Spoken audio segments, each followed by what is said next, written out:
Alright YouTube, how's it going? Welcome back to the channel. Today guys, we're gonna talk about engines. And not just any engines, we're gonna talk about the packages or the extenders that you usually use in your deck if you like to extend more of your plays or just have an extra body on the field, gaining more resources for that matter. So these are the engines or card engines that can help you out in your deck with the current meta nowadays for Master Duel. Now there are quite a few cards that can actually help you or that are really good engines for some sort of deck, but these are my top choice and hopefully you guys might like them. So without further ado, let's go towards our first engine here. Alright, so for our first engine, boys and girls, we have here the Devilstar engine. Now technically, the number of Black Witch differs from time to time. Some people run one copy of Black Witch, but regards to the Seeker and a copy of Original Sinful Spoils, they usually have the same number, only with one copy of Original and then 3 copies of Seeker. The Black Witch comes out from time to time on 1 to 3 copies depending on the deck that they are playing. But regardless, this is a really good engine nowadays. With regards to Snake Eyes, I think majority of you already knows about it. A level 7 body that you can search out by the help of your Seeker, and then your Black Witch can search out a copy of your Original Sinful Spoils, which is a really formidable card, having to spell summon a level 1 fire monster from your hand or deck to your side of the field.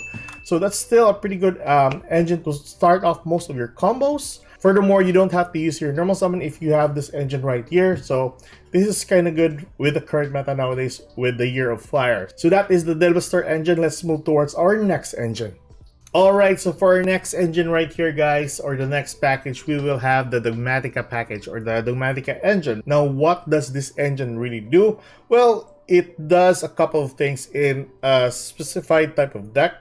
So if you're using Labyrinth for this might actually gain access to your Dogmatica Ecclesia to your hand. The Dogmatica Ecclesia will gain you access to your Dogmatica Punishment, which actually helps a lot in sending extra deck monsters to the graveyard, which of course sending Entes or even a Garura will draw you 1 card or pop 1 card depending on the monster that you send to the graveyard.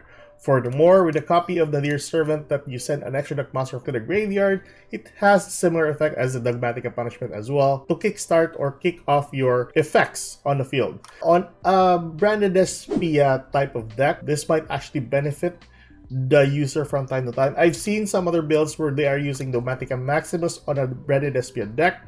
Having to send 2 more additional extra deck monsters to the graveyard is kind of nice, but I do prefer just going with a copy of Guiding Quim, since Guiding Quim is still treated as a Dogmatica monster, which is pretty good.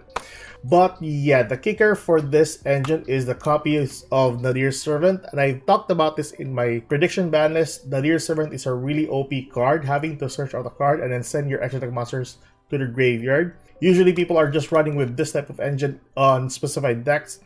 Labyrinth are using this type of a lineup right here, which can gain them access to the Dogmatica Punishment. Regardless, that is the Dogmatica engine right there, guys. Let's move towards the next one. Alright, so for our next engine right here, guys, is we have here the Punks. Now, Punks hasn't been used in some of the decks nowadays because of the whole Year of Fire thing, and Snake Eyes are very prominent. Synchro decks are not really usable with the current situation here. Link decks are just more famous than Synchro decks. But, you know, there are times that Punks are really good as an engine to bring forth more monsters to the field. Grass decks also benefit from the Punks having to discard 1 card. Regardless, like I said earlier, Punks are kind of good as an engine with the 3 copies of Ziamin and the 3 copies of Foxy Shun.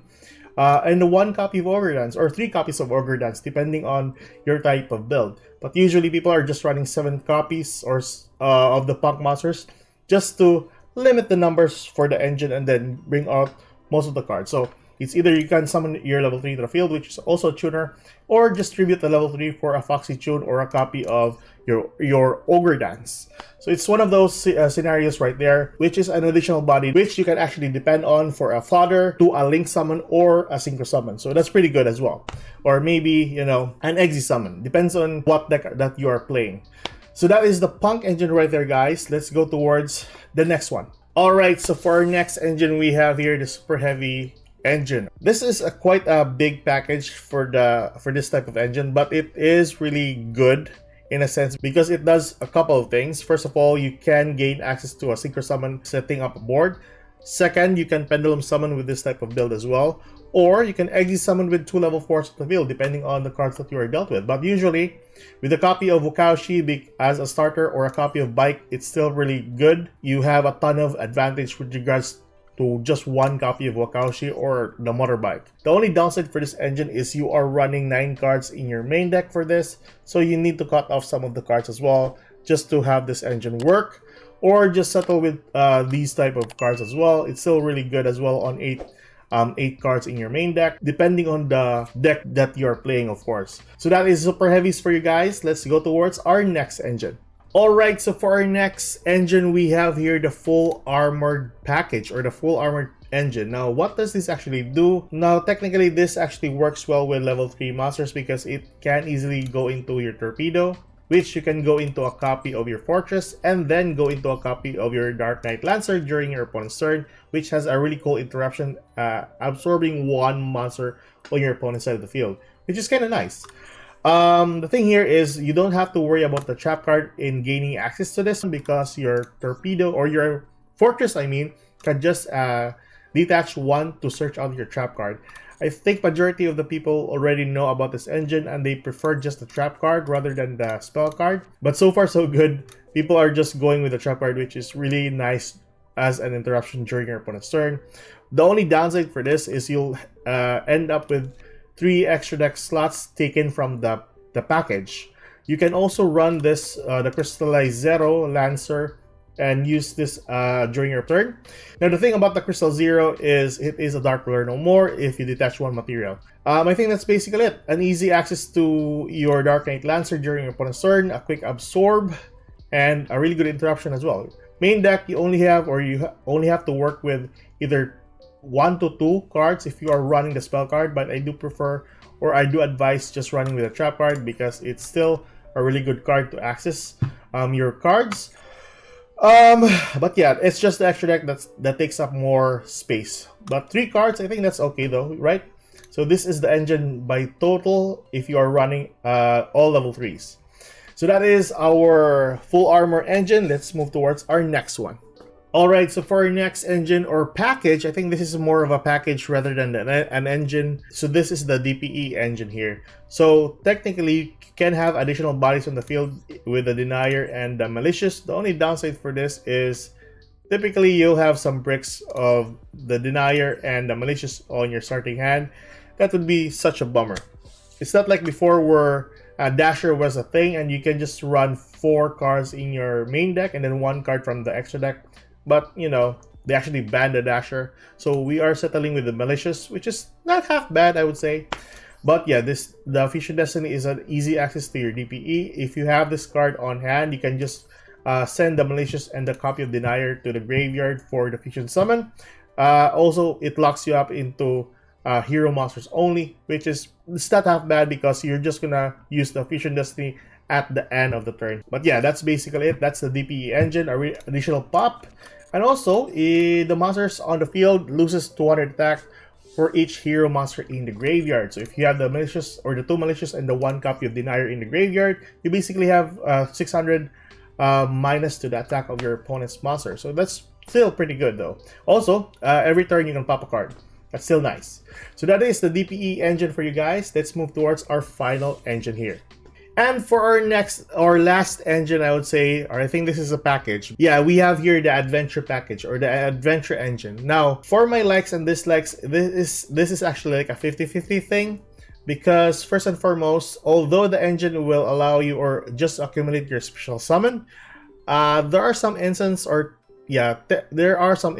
where you'll get a copy of Rite of Armaseer and a copy of Water Enchantress during your starting hand, which is a really big no-no. So it comes out from time to time that you'll have that kind of scenario. Second of all, you will have a copy of Draco back and a copy of Wandering Griffin in some scenarios as well that you don't really need. Also, Fateful Adventure doesn't really work well if you don't really have the adventure token on the field as well. So that's still one downside for this deck as well, or a couple of downsides for this adventure as well. But overall, if you are working with special summon decks, this is still a really good engine to actually work with, especially with Synchrons, especially that Water Enchantress is on 2 copies. That, thank God, that's really good. But like I told you earlier, there are some tendencies for a brick with this type of engine, but it's up to you to decide. I think this is one of the coolest engines by far. But yeah, tell me your thoughts. I think there are a couple of engines that I haven't actually included in this video, of course, but tell me in the comment section below if I missed anything, or there are some cool engines that I really missed. But anyways, that is all the engines that we've talked about for this video. Hopefully you enjoy this type of content. I think Master Duel Central already talked about the full armor engine as well. You can check that one.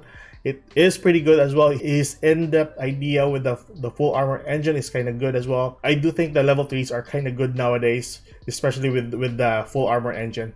But anyways, that is it for today, guys. Keep safe, good luck. If you like this kind of content, like and subscribe, and I'll see you guys in the next video. Goodbye.